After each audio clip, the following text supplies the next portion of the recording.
Salut tout le monde, c'est Macoskid. Alors aujourd'hui, je vous fais une toute petite vidéo pour vous parler d'un sujet qui me tient personnellement à cœur. Alors, je vous mentionne pas le nom du sujet tout de suite, je vais vous laisser avec une petite photo. Alors, vous avez le droit de mettre sur pause pour pouvoir voir un petit peu le contenu de la photo, donc le texte surtout qui sera en dessous. Mais juste vous dire franchement, je vais révéler une toute petite partie de la réponse. Limite en fait, vous êtes con. Voilà. Vous êtes con parce qu'en fait c'est un truc qui existe déjà, qui existe depuis longtemps et que vous découvrez que maintenant. Mais je vous en dis pas plus. Lisez juste le truc. Et après, je vous donnerai mon avis personnel après que vous ayez vu la photo.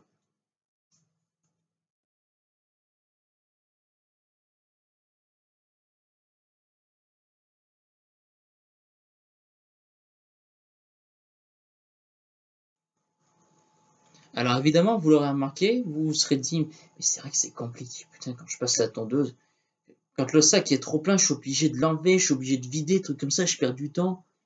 Alors que là, bizarrement, oh mais je gagne du temps. Parce que non seulement je me fatigue moins, j'ai fini plus tôt, et puis, oh, bizarrement, ça repousse mieux. Vous savez pourquoi je parle comme ça?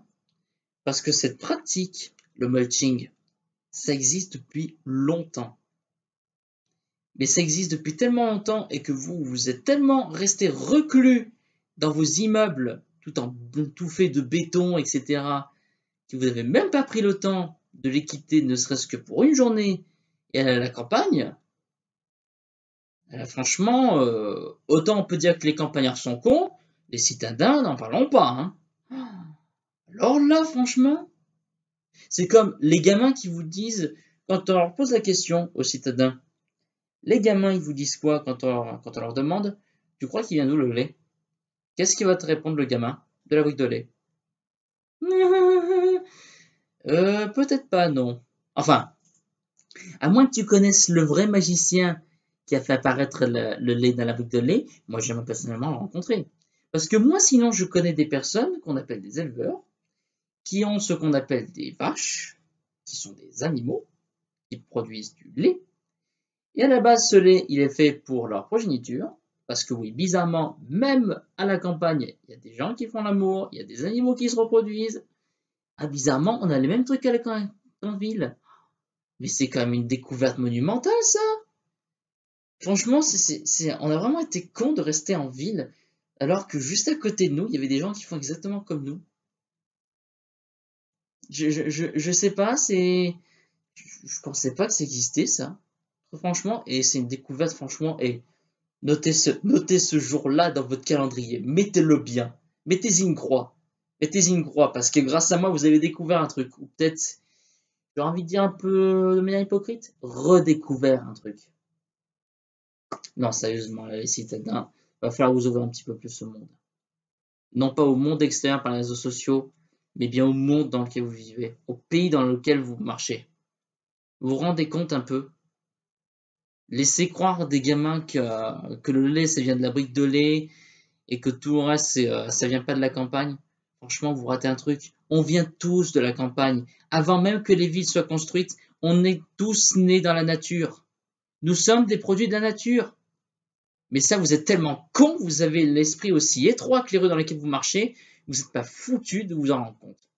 Et quand bien même vous en rendriez compte, vous diriez ah mais non, mais c'est, je sais pas, vous trouveriez une excuse plus ou moins bidon, enfin plus que moins bien sûr, pour vous dire ouais mais ça c'est faux, enfin vous n'iriez comme un gamin, je vous jure.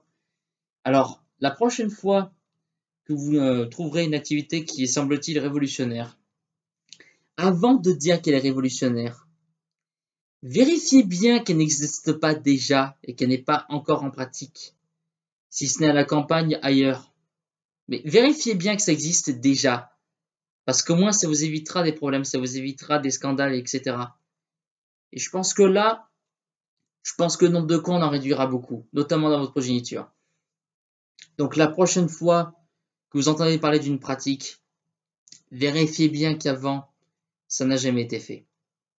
Et si vraiment ça n'a jamais été fait auparavant, si vraiment c'est la toute première fois que ça existe, alors là, vous serez considérés comme des révolutionnaires. Mais avant de vous considérer révolutionnaire, vérifiez bien que ça existait avant. Parce qu'au moins comme ça vous évitera des problèmes. Personnellement, je suis pas là pour vous en causer, je suis là pour vous les éviter. Voilà. Il n'y a rien de plus simple, hein. Enfin, simple, c'est un grand mot pour certains, j'ai envie de dire.